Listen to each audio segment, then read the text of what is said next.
Welcome back to Radio Entrepreneurs. I'm Jonathan Friedman, joined by David Reski of NowSpeed.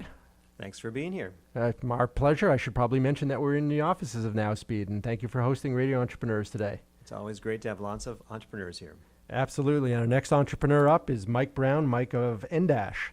Mike, welcome to the studio. Thanks, guys. Good to be here. And welcome to Radio Entrepreneurs. We were talking a little bit before we came on the air that you've just recently rebranded your company. So why don't we start by telling our listeners a little bit about what you guys do? Sure. So, I started this in 2013, and we were a content marketing agency. So, solo entrepreneur to start, eventually hired a team, an in-house staff of writers, marketers, and that sort of thing. 3 weeks ago, we rebranded from an agency to a platform. So instead of being a boutique agency that offers services in-house, we now offer services through a community of writers and a platform that connects brands with those writers.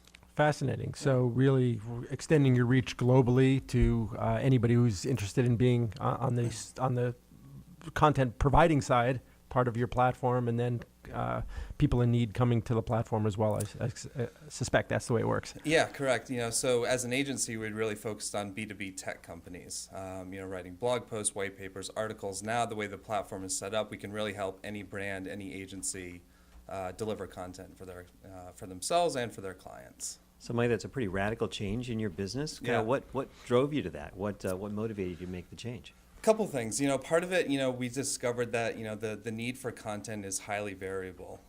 So we would try to get these deals, $4,000, $5,000 a month and try to do the classic agency retainer.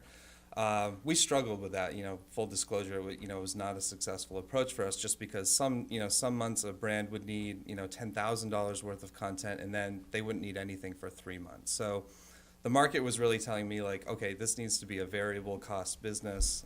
You need to be able to scale up and scale down to meet demand. So that was sort of the market factors that led us to do this. Other factors, I think, there's a serious gap in the market today for a type of platform like this that really caters to high-end writers. So, the premium freelancers, people that, have very specific levels of expertise.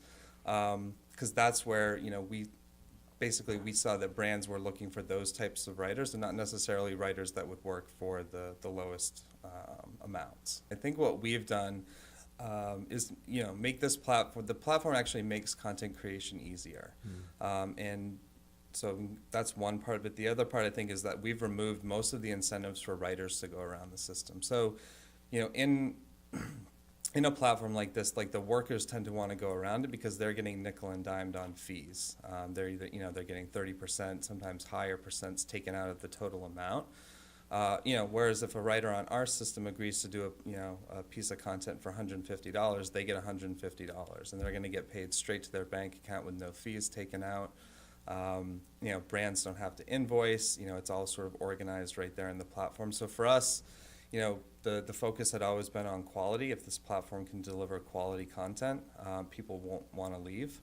And it just can't get in the way. It can't make life more difficult for people. So it's a very usable, modern platform, available on mobile, to kind of make life easier, not more difficult.